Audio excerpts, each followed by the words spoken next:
আসলে আমার সাথে যে সময় প্রথম রিলেশন হয়, ঠিক আছে? প্রথম রিলেশনে ওরে আসলে আমার সাথে প্রথম দেখা গেছে আমাদের ফুদের বাসায়, ঠিক আছে? ওই সময় দেখা, মানে আমি ওই জায়গায় কাজ করতাম আগে। তখন ওই জায়গায় দেখা ওর সাথে, মানে একদিন আমি কাজ থেকে আসছি, আসার পর আর আম্মু আর ঠিক আছে আমার খাবার দিয়ে গেছে, এই সময় ওর সাথে আমার সাথে প্রথম দেখা হয়। ওখান থেকেই ভালোবাসা, মানে ওখান থেকে ওর প্রতি আমার অনেক মায়া হয় বা অনেক ভালোবাসা, ঠিক আছে, কাজ করে। আর আমি এত ভালোবাসি, ওর জন্য প্রতিদিন মান্না দিতাম, আমার কাজ কাম থেকে সবকিছু থেকে ওর জন্য মান্না দিতাম। ওর জন্য মানে মানে দরজার ফাঁক দিয়ে ওর আমি দেখতাম, ঠিক আছে? মানে এমন কোনো দিন নেই যে ওর জন্য আমি না যাই নাই।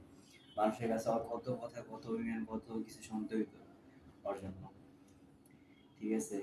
অনেক ভালো, মানে ওর অনেক ভালোবাসতাম, অনেক অনেক জীবন থেকে অনেক ভালোবাসতাম ওকে, ঠিক আছে? মানে ও কিভাবে আমার সাথে যাইতে পারলো, ঠিক আছে, এটি কোনো কল্পনা করে মানে করতে পারি নাই। স্টপ কর।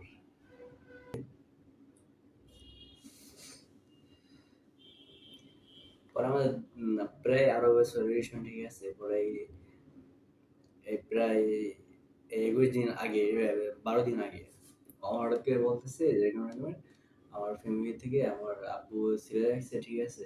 আব্বুর পছন্দ, বাট আমার আম্মুর পছন্দ না। এগুলো বললে পরে ও আমার সাথে কথা হয়েছে এগুলো নিয়ে।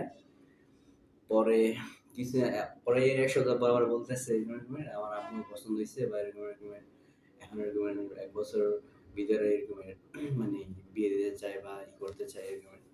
এগুলো বললে আমার হঠাৎ করে বলতেছে এরকম যে তুমি আমার ভুলে যাও, যা হয়েছে ঠিক আছে, ভুলে যাও, হ্যাঁ তাই। মানে কোনো কারণ ছাড়াই আমার, মানে কোনো কারণ ছাড়াই চলে গেছে।